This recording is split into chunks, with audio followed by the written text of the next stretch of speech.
So I know some of you guys were kind of wondering how the deer hunting season went. Well, it didn't go so well. So I shouldn't say it didn't go too well. We just didn't end up with the deer.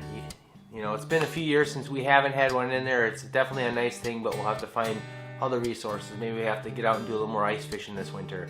But I had a heck of a time. It was just beautiful out there. Abnormally warm for this time of year. So I think I probably would have been better off carrying a shotgun this year and just focused on pheasants.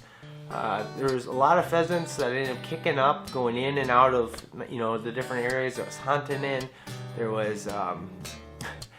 was a lot of pheasants that ended up crawling right under the stand. You'd hear the crunching and stuff, get all perked up, and now suddenly, oh, just a couple more pheasants. A lot of hens and stuff. There were definitely a lot of roosters as well, but and of course hens you can't hunt here in Minnesota. And then there was one morning I decided I was going to make my luck. I had sat out there for a couple hours and I was getting frustrated. So I'm like, I know there's some longer grass that they tend to bed down on. I've seen them on my trail cams all summer long, and I'll go back there and make a little luck happen. So I was kind of heading into these dense woods, and there was like a little bit of a trail, so I was kind of just creeping my way through in there. And sure enough, I kick up a deer, and I think I was about 9 something in the morning, so the sun was kind of blasting right in my eyes, and then how dense the woods were that I was going through, I didn't really get a very good luck. But next thing you know, the deer take off, and of course they're kicking up pheasants in the process. I'm like, you have to be kidding me. So it was probably a year I would have been better off spending pheasant hunting instead of deer hunting.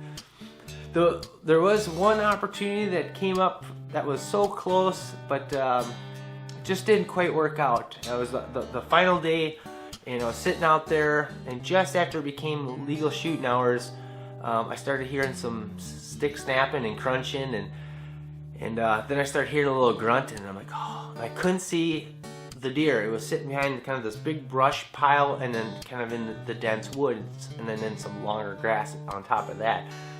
And so I waited, hoping he'd kind of get up somewhere in the middle of the morning to go to the bathroom or, you know, browse around a little bit.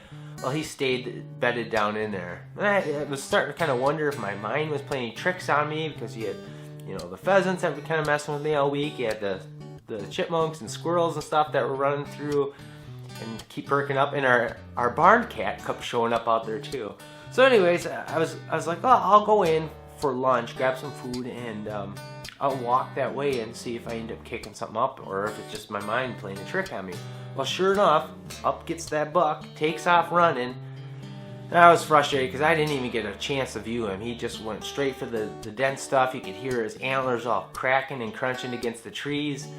So I go in and I'm eating lunch and kind of talking my way of crabbing about, you know, I blew that opportunity, and so I went back out there. I'm like, well, let's just see if he ends up coming back. And I'm not kidding you. It was within like 3 minutes after my butt hit the seat in the stand that the buck comes back again. All of a sudden I start hearing some crunching and stick snapping, and then start hearing him grunting a little bit. And you think I would have been smart enough to grab a rock or something that I could throw over there, because he was laying down so close to me that I could have scared him my way or something, but no, I wasn't smart enough to do that. So I kind of dropped the ball on that one, I guess. So I ended up waiting for him all the way till, you know, end of shooting hours, and sure enough, I got on the stand again, and up he got. He played it smart and outsmarted me this year. So I guess next year he'll be bigger and badder and hopefully be around, but. You know, I'm not really a trophy hunter type guy. To be honest, I never even got to see what he looks like. I'm really tempted now to put a trail cam over there.